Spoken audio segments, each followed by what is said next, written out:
Okay, so today we're going to be working on a function that generates, prints, and then stores the first n prime numbers and explain how that works and how efficient it is.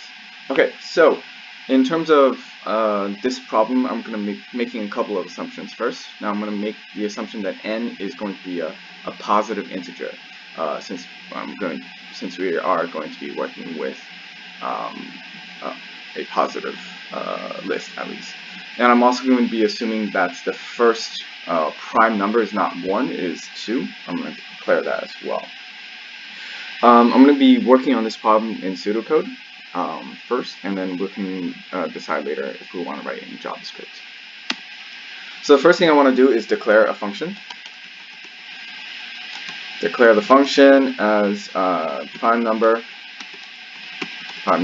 with the input of n, and that I'm going to just make a note here, n is a positive integer. Now, the only way we can store and basically test for prime numbers is to test divisibility. I will get into that later. I'm going to first initialize a couple of things. I'm going to initialize the results array, which is going to store all of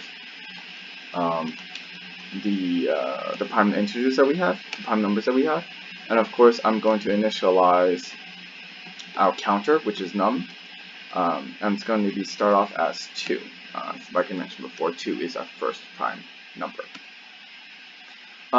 As the base case, I'm going to be working with 2. So if n is equal to 1, I'm going to just output print it.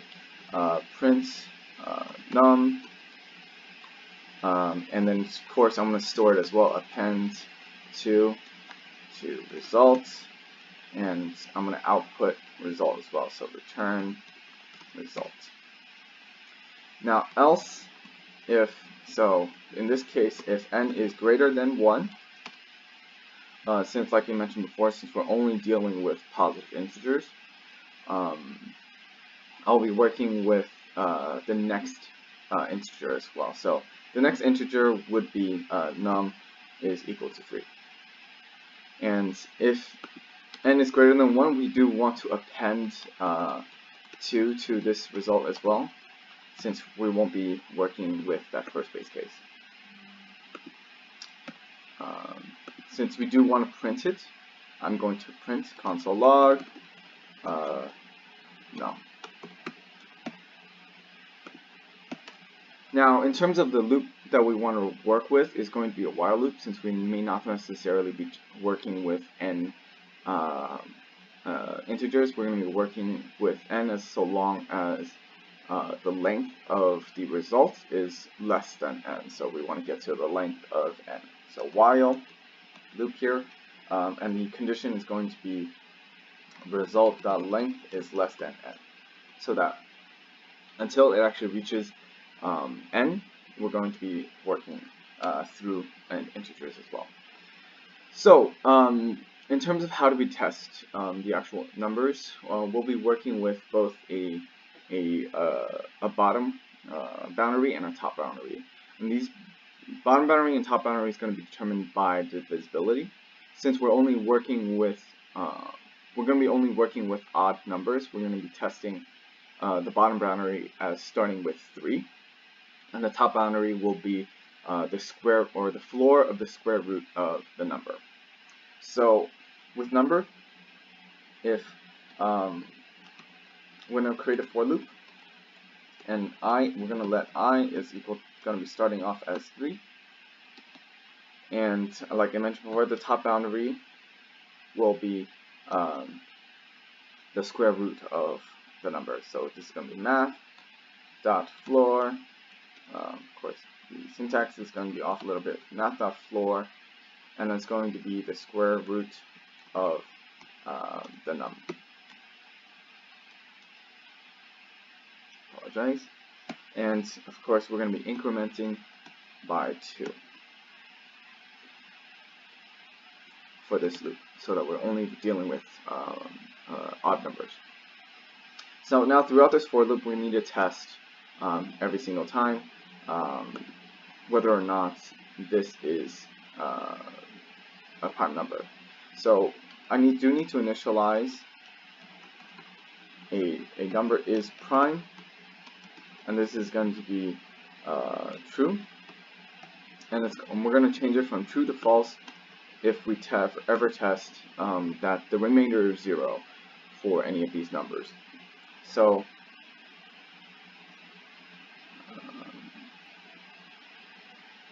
now I do want to note that for our first case, of course, since the number is 3, and we're starting off with 3, it's going to be a little bit weird. So we might need a second base case. So let's start off with 2 here, and of course I'm going to be working with second base case here, else if n is equal to 2, I'm going to print num append num to result. Then I'm going to print num plus 1, append num to result, and I'm going to return result. Now, else if n is greater than 2, we're going to be working with, this case here. So num is going to be equal to 5. This way we can start testing it at a more efficient pace. So if n is greater than 2, we do want to, of course, append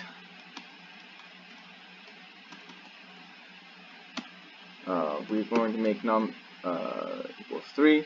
We still need to append num to the result.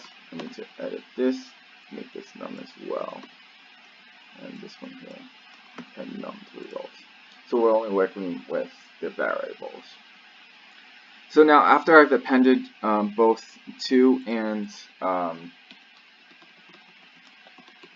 3 to the result, we're going to be working with all odd numbers from now on, and of course this is going to be a little bit easier. So as long as we have this working, then we should be fine. Now there's going to be an exception here, since I is going to be starting off at 3, but our ceiling case, our top boundary is going to be actually 2. So I might actually want to change this to ceiling, just for simplicity's sake. We're only adding one more number in this test as well. So if we take the square root of 5, it's going to be just over above 2, but if we take the ceiling of that, it's going to be starting off at 3 as well. That way we don't have any issues for this boundary, for this case. Now, how do we test? Is we're going to be testing if this is going to be num is remainder of I, so divisibility into I. If this is equal to 0, then we're going to set is prime to false. This way then we won't be adding this in. So after the for loop, if is prime is false, we're going to be skipping it. So let me actually say this: if this is true, then we'll be appending num to the result. And of course, since we do want to print it, we're going to console log num as well. Now, afterwards, we do need to increment num. So num is going to be plus equals 2. We're going to be testing odd numbers only here as well. So after, let's say 5, it's going to be test 7. After test 7, it's going to be testing 9, etc., etc. So if ever I is directly divisible into num, So in this case, if I is ever directly divisible into num, for I from 3 up till the ceiling of the square root, we're going to set it to false. Now, if we don't, if it is false, then of course we're going to be we're not going to be appending it. We're not going to console lock it. We're just going to increment and of course go back into the while loop, initialize is prime is true again, and then we're going to start that loop again. So once we exit the loop, the while loop, which is when the result length is actually equal to n, we're going to return result. And that's going to give us the first n prime numbers as well. In terms of how efficient it is, I do understand that I know we have a couple of base cases which actually help simplify it, but once we get into larger numbers, it's going to be a little bit more difficult. Since we are testing pretty much every single number up till until we actually create an array with length of n, that's going to be a little bit difficult how to describe that, but I think we're going to be placing that as order of n.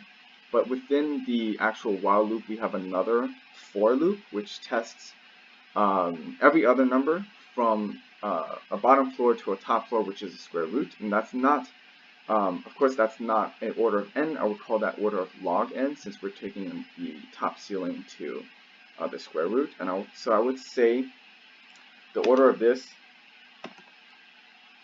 time magnitude would be O of n log n. And that's the estimate of how I would give it.